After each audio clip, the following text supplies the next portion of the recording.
আসসালামু আলাইকুম। ইটিন বাংলা সংবাদে সবাইকে স্বাগত জানাচ্ছি। আমি ভাবনা আহমেদ। পুলিশের ভাবমূর্তি পুনরুদ্ধার এখন সবচেয়ে বড় চ্যালেঞ্জ বলে জানিয়েছেন নাগরিক সমাজের প্রতিনিধিরা। রাজনীতিবিদদের মানসিকতার বদল না ঘটলে কোনো সংস্কারই আলোর মুখ দেখবে না বলেও মত তাদের। রাজধানীর সিডাপ মিলনায়তনে আইনশৃঙ্খলা বাহিনী সংস্কার শীর্ষক সংলাপে এসব কথা বলেন তারা।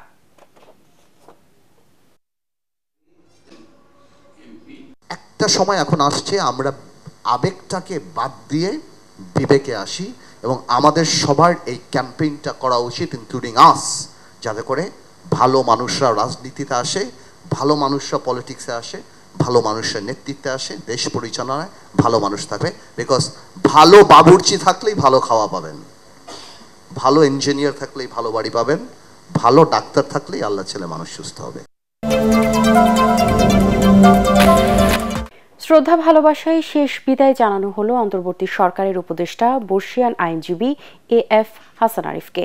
এ সময় তার দীর্ঘদিনের সহকর্মীরা বলেন, 5 দশকেরও বেশি সময় আইন পেশায় জড়িত থেকে নিজেকে অনন্য উচ্চতায় স্থাপন করেছিলেন তিনি।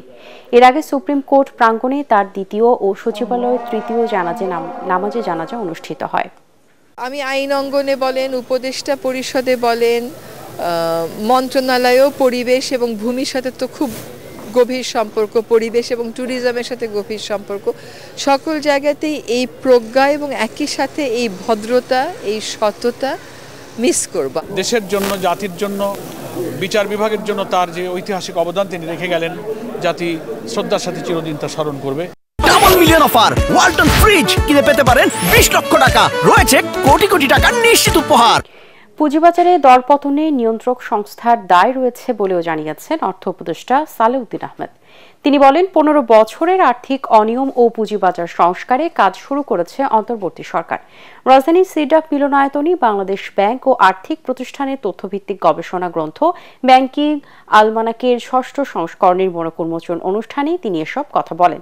অনুষ্ঠানে তত্ত্বাবধায়ক সরকারের সাবেক উপদেষ্টা অর্থনীতিবিদ হোসেন জিল্লুর রহমান বলেন, ভঙ্গুর অর্থনীতিকে শৃঙ্খলায় ফেরানো, মূল্যস্ফীতি নিয়ন্ত্রণ ও অর্থনীতির চাকা বেগবান করাই হবে এখনকার সবচেয়ে বড় চ্যালেঞ্জ। জেড ক্যাটাগরি শেয়ার যদি বিক্রি হয়, যার অস্তিত্ব নাই, মহানন্দ শেয়ার কিনছেন, এই প্রিজাম্পটিভ ভ্যালু মানে নিজেকে লাভ কাগজ, কদিন পর কাগজটা আপনি ওয়েস্ট পেপার হিসেবে ব্যবহার করবেন, তো এগুলো একটু কষ্ট হবে এবং এই জন্য আমি দায়ী না, বিনিয়োগকারীতে দায়ী করছি না।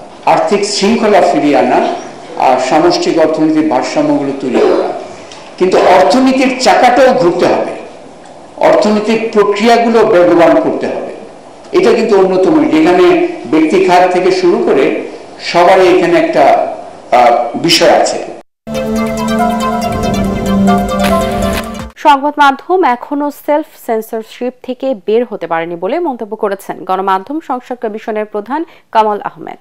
সাংবাদিকতার চেয়েও দলের প্রতি সাংবাদিকদের আনুগত্য বেশি উল্লেখ করে দলীয়করণ মুক্ত প্রতিষ্ঠান করার আহ্বানও জানান তিনি। রাজধানীর সেগুনবাগিচায় আন্তর্জাতিক মাতৃভাষা ইনস্টিটিউটে চলছে ব্রডকাস্ট জার্নালিস্ট সেন্টার বিজেসির সম্প্রচার সম্মেলনে এসব কথা বলেন।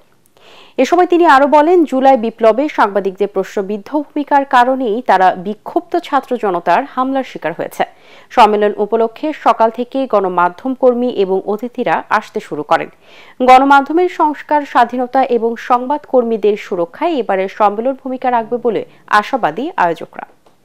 আপনি ক্ষমতাধরকে জবাবদিহি করতে বাধ্য করবেন, সংবাদ মাধ্যমের কাজ এটা, অ্যাকাউন্টেবল করার পাওয়ার কি, যিনি ক্ষমতায় আছেন তাকে অ্যাকাউন্টেবল করা, যিনি বিরোধী দলে আছেন তাকে আপনি অ্যাকাউন্টেবল করতে পারেন যদি সে তার ক্ষমতার অপব্যবহার করে, যদি সে তার পজিশনের অপব্যবহার করে, কিন্তু তাছাড়া তাকে আপনি হেনস্থা করতে পারেন না। সে সত্য কথা বলবে, সে সমালোচনা করবে, সেই সমালোচনার জন্য আপনি হেনস্থা করবেন, এটা সাংবাদিকতা নয়।